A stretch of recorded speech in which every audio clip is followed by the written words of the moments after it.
Sekda DKI tampal Anies lagi, dulu era Gubernur minta mobil dinas Land Cruiser baru, mana ditilep pula.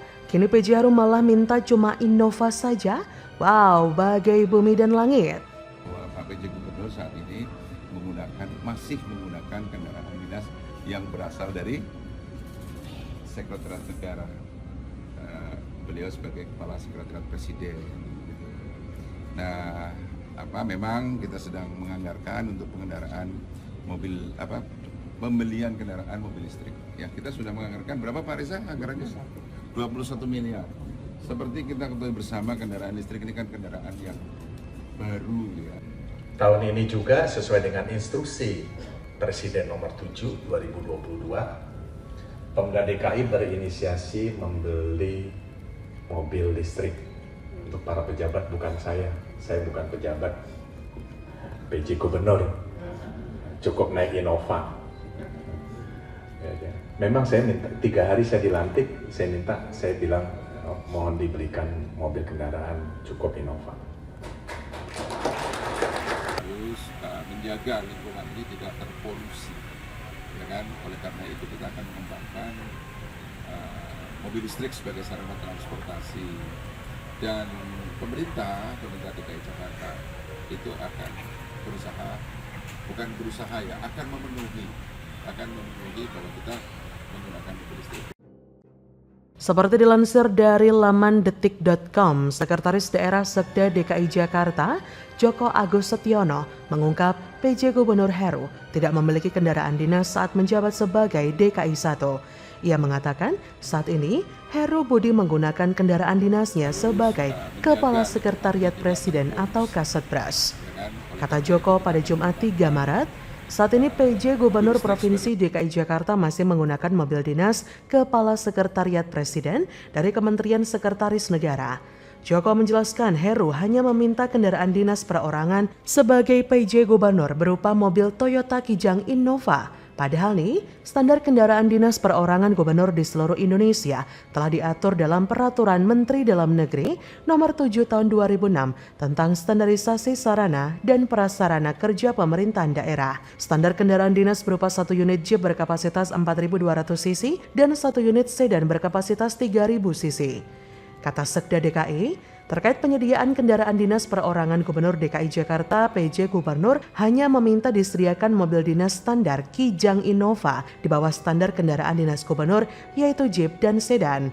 Dirinya mengatakan bahwa Pemprov Jakarta membuat turunan Permendagri menjadi Peraturan Gubernur Nomor 119 Tahun 2020 tentang pengelolaan kendaraan dinas. Dari peraturan tersebut, Gubernur disediakan kendaraan dinas perorangan berupa 1 Jeep dan 1 sedan. Kata Sekda DKI, pada era gubernur-gubernur sebelumnya, Pemprov DKI Jakarta sudah menggunakan mobil Jeep Land Cruiser, Jeep LC dengan kisaran harga 2,3 miliar. Sehingga sampai saat ini penyediaan kendaraan dinas perorangan gubernur belum dilakukan karena Pemprov DKI Jakarta sedang melakukan penyesuaian pergub terkait pengelolaan kendaraan dinas. Nah, diketahui sebelumnya Pemprov DKI Jakarta memang menganggarkan 2,3 miliar untuk membeli mobil jenis Jeep atau sebelumnya ditulis merek Jeep sebagai kendaraan dinas PJ Heru. Belanja kendaraan itu tercantum dalam Sistem Informasi Rencana Umum Pengadaan Lembaga Kebijakan Pengadaan Barang dan Jasa. Beberapa waktu lalu juga sempat viral cuitan Rudy Valinka di Twitter yang mengunggah artikel yang berjudul "Mengintip isi garasi Gubernur Jakarta Anies Baswedan" di akun Twitter miliknya. Kemudian artikel itu ia komentari begini, "Mengintip isi garasi rumah Anies, berita masih hangat Januari 2023.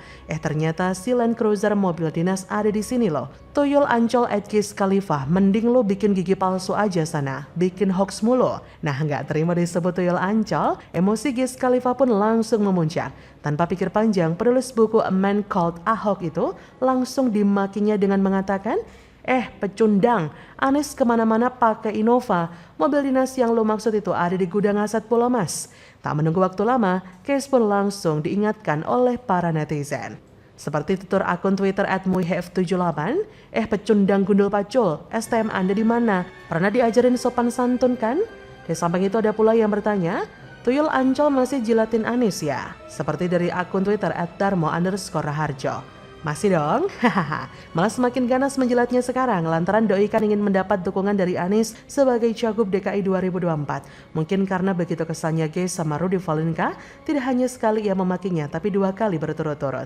Ya begitulah, ternyata PJ Heru malah tidak menghendaki mobil mahal seperti Land Cruiser baru, tapi malah minta Innova saja. Doh ini sih benar-benar sederhana ya, beda sama hahaha. Jadi bagaimana menurut Anda?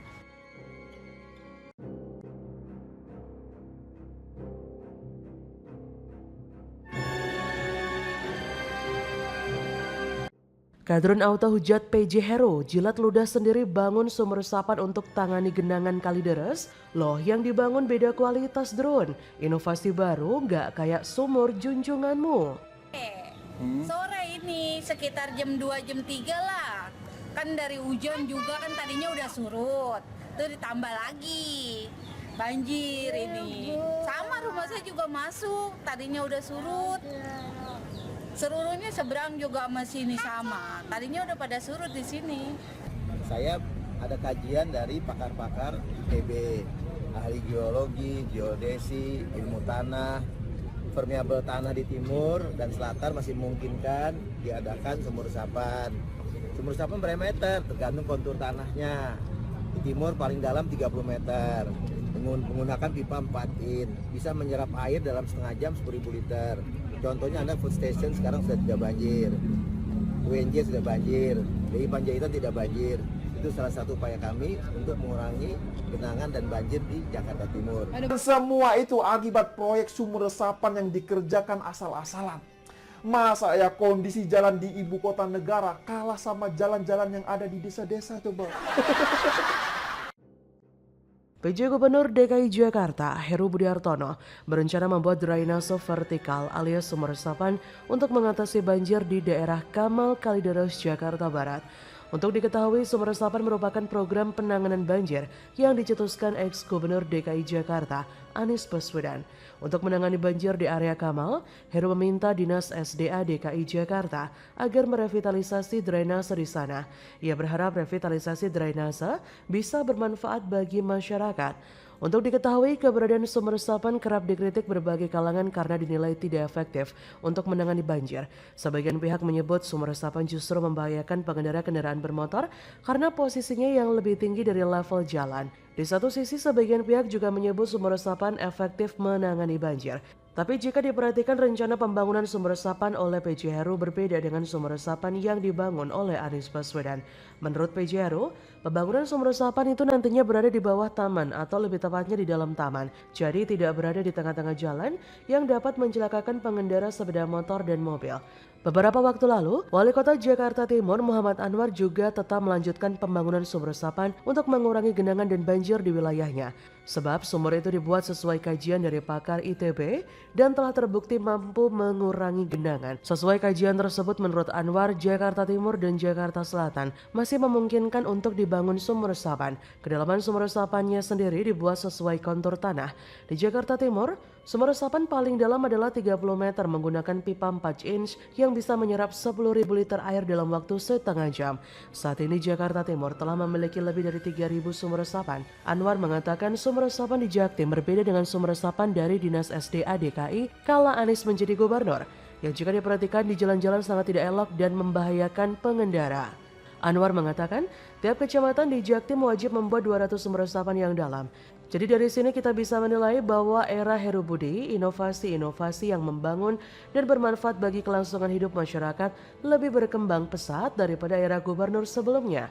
Maka dari itu wajar jika masyarakat Jakarta sangat senang dan seperti terbebas dari para penjajah ketika Heru memimpin Jakarta.